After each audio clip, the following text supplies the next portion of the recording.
Dear student, আসসালামু আলাইকুম। সবাই কেমন আছো? আশা করি ভালো আছো। আমিও ভালো আছি। তো পূজার ছুটি শেষে আমরা আবারও পড়ালেখায় চলে আসলাম। দীর্ঘ ছুটি কাটিয়ে ছুটি যদিও আরো আছে, তারপরও তো আমাদের বসে থাকলে হবে না, একটু পড়ালেখা করতে হবে নাকি? আজকে দেখো আমি যে অঙ্কটা তোমাদের দেখাবো, একটু মনোযোগ দাও। ক্লাস 8 অষ্টম শ্রেণী 4.1 8 নং অঙ্কটি। আমার কাছে মনে হয় যে এই অধ্যায়ের সবচেয়ে কঠিন অঙ্ক এটা। তোমাদের কাছে মনে হতে পারে, বাট আমার কাছে না। তারপরেও যেহেতু কঠিনটাই আসলে সহজ করা আমার কাজ। কঠিনটাকে সহজ করা আমার কাজ। দেখো, একটু ফলো করো, অঙ্কটা কত সহজে তোমরা করতে পারবো। একটু দেখো, লক্ষ্য করো। দেখো এখানে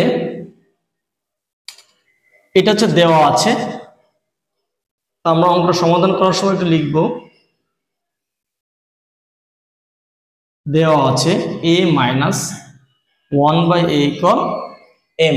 এখানে m এর জায়গায় যে কোনো কিছু থাকতে পারে, আমাদের ধরে নিতে হবে m এর জায়গায় 4, 2, 3 ইত্যাদি থাকতে পারে, যে কোনো কিছু। m এর জায়গায় n, a, b, c এটাও থাকতে পারে, ব্যাপার না। তাহলে আমাদের লেফট হ্যান্ড সাইডে কি আছে? a to the power 4 plus 1/a to the power 4। তো এখানে আমরা কি করব? বসে করি। a4 কে ভাঙবো। a4 কে ভাঙলে দেখা হয়েছে তোমার a স্কয়ারের হোল স্কয়ার প্লাস 1/4 কে ভাঙবো 1/a স্কয়ারের হোল স্কয়ার।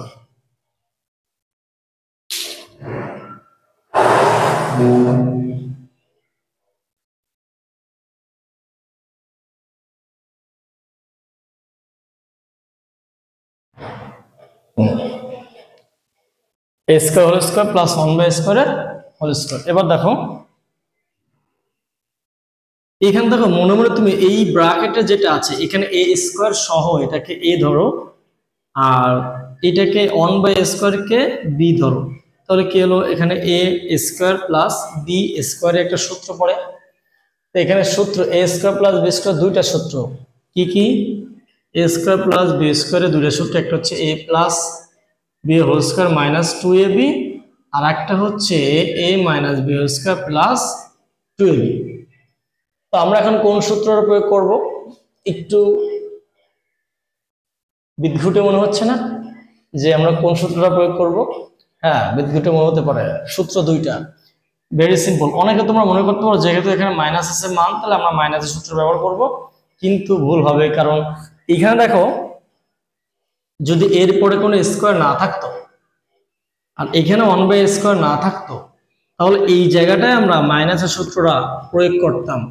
কিন্তু যেহেতু এখানে এরপর একটা স্কয়ার আছে, 1/a এর পর একটা স্কয়ার আছে, সেহেতু আমাদের এখানে প্লাসের সূত্রটা প্রথমে ব্যবহার করতে হবে। ব্যবহার করার পরে পরের বার যে যখন স্কয়ার উঠে যাবে তখন আমাদের মাইনাসের সূত্র ব্যবহার করতে হবে। শুধু এই জায়গাটা একটু ভেজাল, আর কোথাও ভেজাল নাই। দেখো আমরা একটু সূত্রটা প্রয়োগ করি। তাহলে a হচ্ছে a স্কয়ার প্লাস b হচ্ছে 1/a স্কয়ার। তাহলে a plus b whole square minus 2a।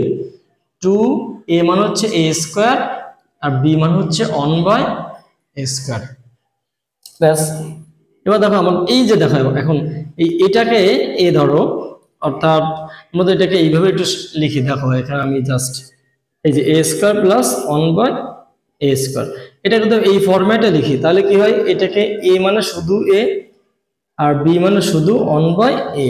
তাহলে এখানে কোনো স্কয়ার থাকতেছে না, অর্থাৎ ব্র্যাকেটের মধ্যে কোনো স্কয়ার থাকে না। তাহলে এইখানে আমরা এই মাইনাসের সূত্রটা প্রয়োগ করতে পারবো।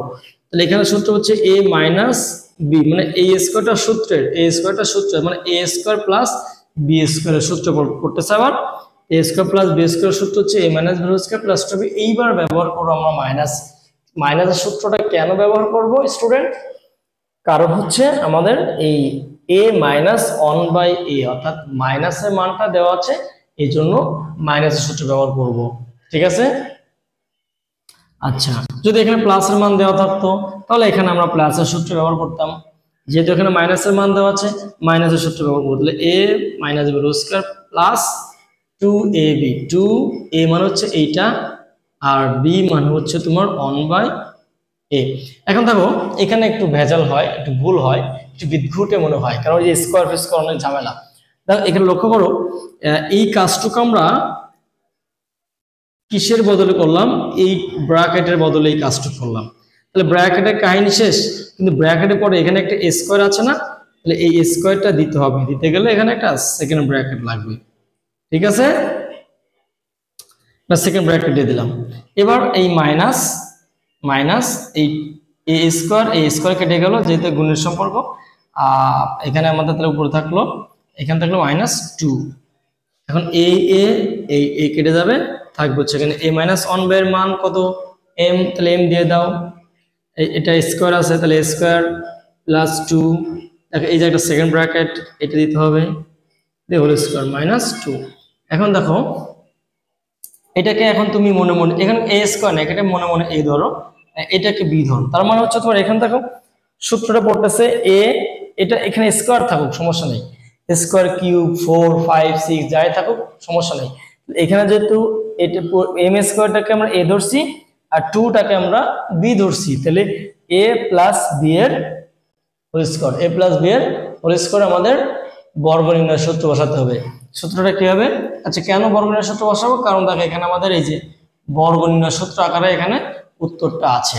তাহলে a প্লাস b এর হোল স্কয়ার সূত্রটা কি, আমরা এখানে লিখি, a প্লাস b এর হোল স্কয়ার হচ্ছে a square plus 2ab plus b square, সবাই জানি আমরা। তাহলে a মানে হচ্ছে তোমার m স্কয়ার। দেখো এখানে একটু ভেজাল হয়, অনেকে মনে করো যে এই স্কয়ারটা সূত্রের স্কয়ার, আসলে এটা সূত্রের স্কয়ার না, এটা হচ্ছে তোমার a ধরছি, m স্কয়ারটাকে আমরা a ধরছি, তাহলে a। এবার হচ্ছে তোমার এই যে সূত্রের স্কয়ার, a স্কয়ার না, a মানে হচ্ছে m স্কয়ার, তাহলে m স্কয়ারের হোল স্কয়ার, তারপর হচ্ছে plus 2ab plus b square minus 2। তাহলে এখানে m স্কয়ার হোল স্কয়ার দিলে কত হয়, m4 হয়, প্লাস 2 গুণ 2 2 গুণে 4 m স্কয়ার প্লাস 2 দুগুণে 2 স্কয়ার দিলে 4 মাইনাস 2। এবার হচ্ছে আমাদের উত্তর চলে আসলো কাঙ্ক্ষিত লক্ষ্য সমান m4 দিলাম প্লাস 4m স্কয়ার, আর এই 4 থেকে -2 অর্থাৎ 2 বিয়োগ করলে থাকে হচ্ছে আমাদের প্লাস 2। তাহলে এটা হচ্ছে আমাদের রাইট হ্যান্ড সাইড, অতএব left hand side equal right hand side proved. Student, এরকম নতুন নতুন অঙ্ক প্রতিদিন পেতে ফলো করো। আশা করি যে কোনো অঙ্ক সহজ হবে, কঠিন কিছু না। অঙ্ক আসলে কঠিন কিছু না, এটা বুঝতে পারলে, ব্রেনে নিলে, বারবার প্র্যাকটিস করলে তোমার এটা ইজি হয়ে যাবে। আশা করি বুঝতে পেরেছো। প্রয়োজন হলে স্ক্রিনশট দিয়ে নাও, পরে বুঝে বুঝে তুলে নিও। ওকে, সবাইকে ধন্যবাদ। আসসালামু আলাইকুম।